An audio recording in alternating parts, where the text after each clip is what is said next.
So President Trump just got shot.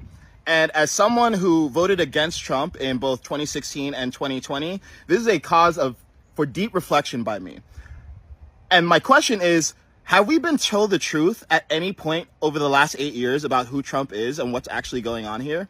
A lot of people who are pro-Trump have been saying that this is the playbook of they, whether it's a deep state or, some shadowy interest in the government. First, they try to cancel you. So they say shit about your character. They say things that can't actually be proven. They take quotes from you that make you basically look bad. The second thing that they try to do is they try to convict you of something. In this case, trumped up charges about you paying legal expenses to a porn star for her to not say that you had sex with her. It's like, morals aside, is that really a big deal enough to convict someone? And then the third thing that they try to do is they try to kill you. And that's just what happened with Trump. And actually, I've been updating my view on Trump recently, and I've started going back to some of the things that I was told that he said, and some of them he literally did not say. For example, you remember when we were told that he said of white supremacists and other racists in a rally that he said that they were good people? It's not true. If you actually watch the whole clip, and I'll share a link to the clip here, you can see that he's clearly saying there were other people at the rally who are good people. You're calling the alt-left and white supremacists on the same moral plane. I'm not putting anybody on a moral plane. What I'm saying is this. You had a group on one side and you had a group on the other, and they came at each other with clubs, and it was vicious and it was horrible. So this is a time where it's really hard to know what to believe. But, sometimes when we hear things are conspiracy, maybe it's time to listen because maybe it's not. All right, guys. So we got to talk about Trump deranged Bill Maher, who had a comedy show last night and ended up talking about the failed assassination attempt on former President Trump.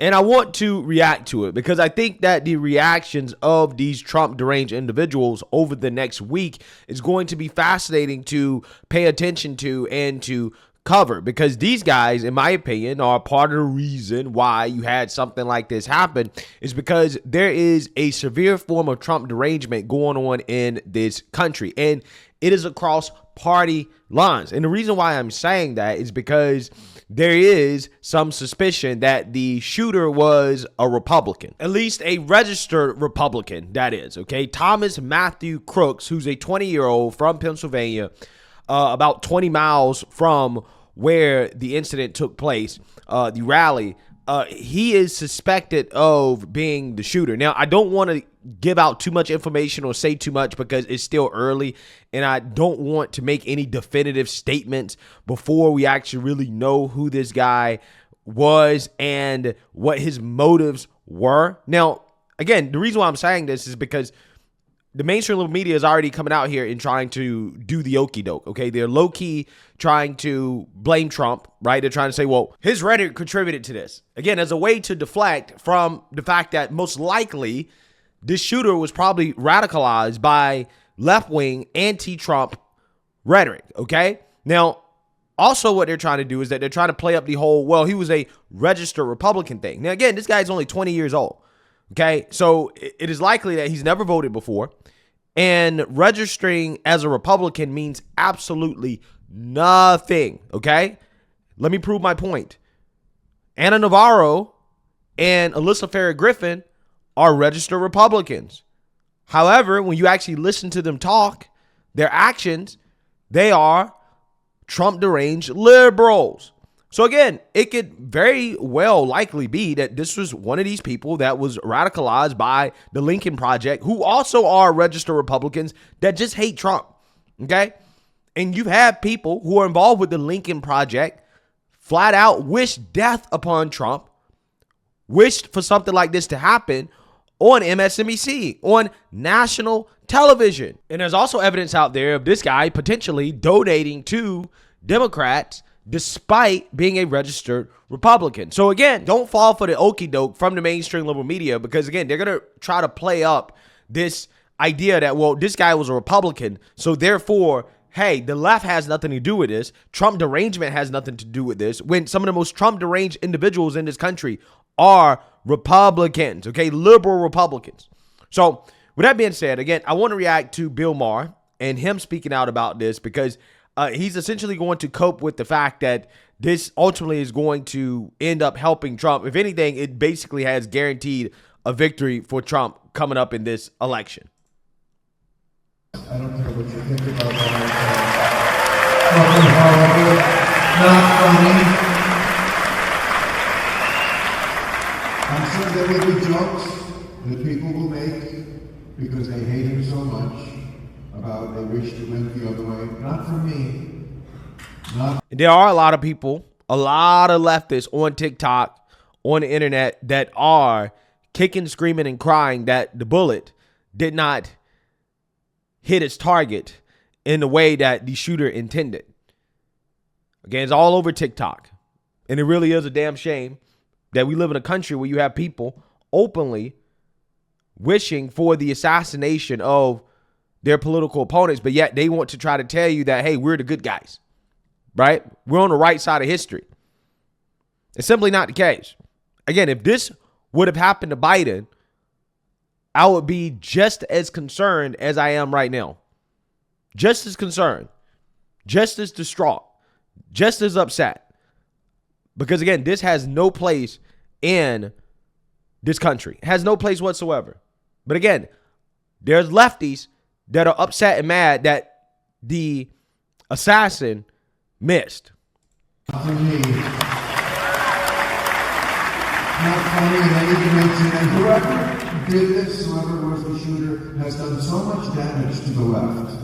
Lost a lot of moral high ground. And you're the violent people. You know, liberals don't shoot people. Liberals don't solve it that way. Wow. What world is Bill Maher living in? Again, this is the delusion of people who have Trump derangement. They don't see all of the violence that happens in this country as a result of the left. And this is something I've been screaming about since I've been on YouTube, okay? These people are ultra violent.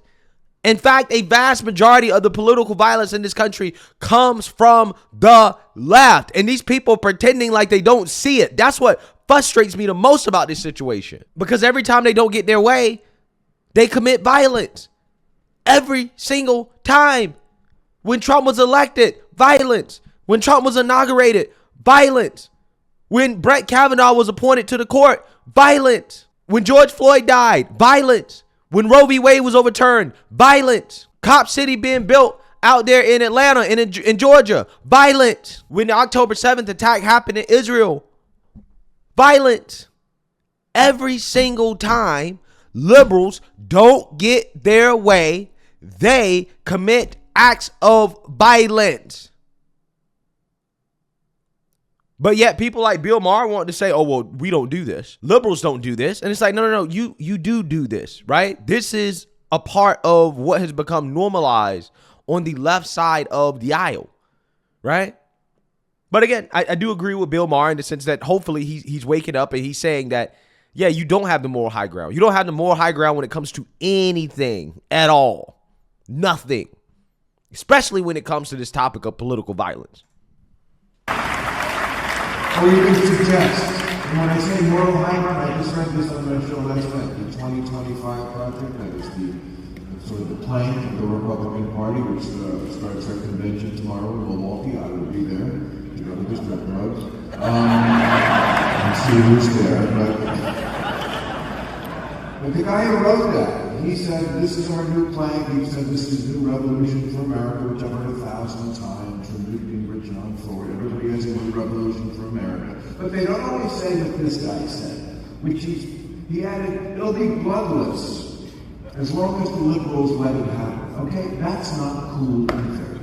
This shit has got to stop. Well, I mean, listen, here's the thing. You may have a problem with what he said, but the point that he was making is that, well, liberals are the people that get violent, right? When they don't get their way, okay? When they lose, they resort to violence. That is the point that he was making, okay? Because as I've stressed throughout this whole video, when liberals lose, they get violent, right? So if we win and we start to implement Project 2025, which Trump says is, you know, not his plan, but, you know, some people say that it's his plan, but he says it's not his plan. But regardless, his point is that, yeah, if we start to implement it after we win, because that's the only way we'll be able to implement it, yeah, I mean, it'll be a second American Revolution, and it will be bloodless as long as the liberals don't get upset, right? As long as they don't resort to violence, which they usually do, when they lose, right? That is the actual point that was being made. Because none of this violence happens in a vacuum. It's never in a vacuum. But I'm glad he's okay. Trump, I've got to say this, the luckiest motherfucker that has ever walked the face of the earth. And again, I'm happy he's okay. But, 2016, that is going to be the luckiest. He lost the popular vote by a lot. He just pulled it inside straight. Everything happened within his way. The Democratic turmoil that's going on in the party right now, with Joe Biden being his opponent, always lucky. And when I saw that photo today of him with the blood streaming down his face, I don't want to say the election is over, but... Yeah, it's... unless there's some divine intervention, right, which I personally believe what you saw happen yesterday with Trump was divine intervention. I think that God protected Trump. I really do believe that, okay? Yeah, I mean, it looks like this is what's going to happen. But again, the divine intervention, in my opinion, is really God helping Trump win, because ultimately, at the end of the day, he knows that Trump is probably the best thing for this country. But yeah, Bill Maher, you're right. It's basically over, okay? This, if anything, has galvanized the base even more, and I expect for Trump's poll numbers to skyrocket after this, no doubt. Because anything can happen in an election, but Jesus Christ, I mean, yes, MAGA Nation finally has its full marker. They loved him when he went to jail. The mugshot, I gotta say, he's insane and he's a criminal, but that mugshot fucking nailed him. Perfect. And this, he played this scene like he rehearsed it. Take one. And there will be idiot conspiracy theorists, idiots, who will say, oh yeah, they planned this. Like, right, he's gonna put it all on the guy to be that good. But he gets grazed and the other guy gets shot. It's so Trump.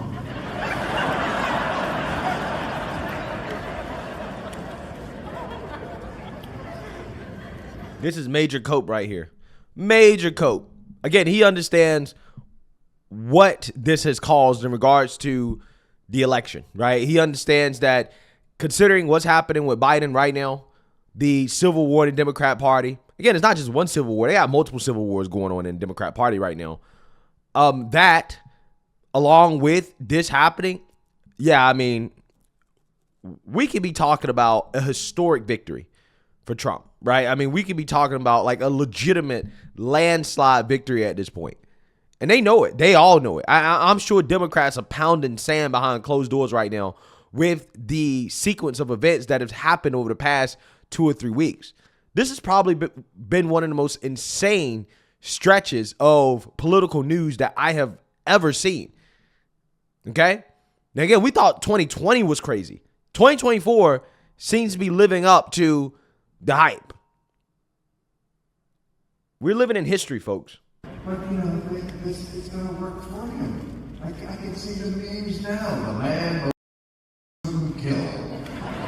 Yeah, well, at the very least, the imagery that's coming out of this is iconic. Okay, I mean, it's going to be in history books. You're going to see it everywhere. And also, I mean, let's be honest. Those images, those videos are the best campaign ad ever for Trump because, again, in that moment, he was not acting, okay, as if, this was something that was planned. This is what Bill Maher, is kind of getting at, is that, well, Trump got it right on take one with the fist pump.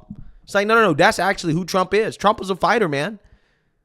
And in a situation like that, when you almost have your head blown off, okay, yeah, his reaction was a natural reaction. That was the reaction of an individual who is not afraid to sacrifice his life for the country. He does not seem to be afraid of death.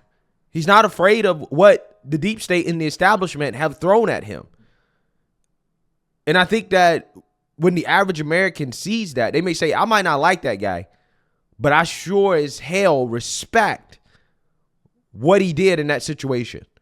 The fact that he got up and he said, fight, fight, fight, to continue to push forward despite the attempted assassination on his life. It's powerful stuff, man. It really is.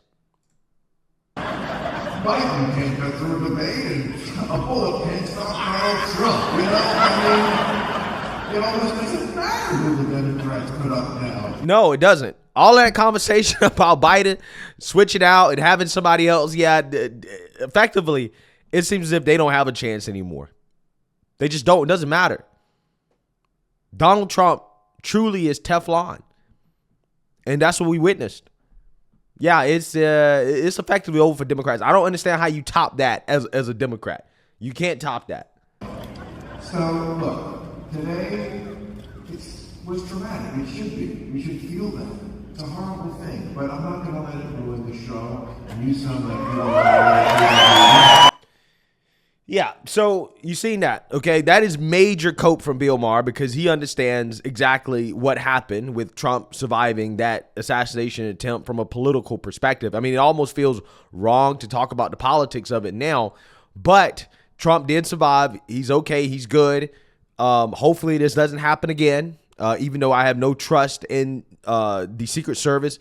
But, yeah, I mean, behind closed doors, this is exactly how Democrats are feeling right now. Okay, they're panicking over the fact that this probably just locked up the election for Trump. So let me know what you guys think. Make sure you like, comment, and subscribe. Most importantly, share a Black conservative perspective. Peace.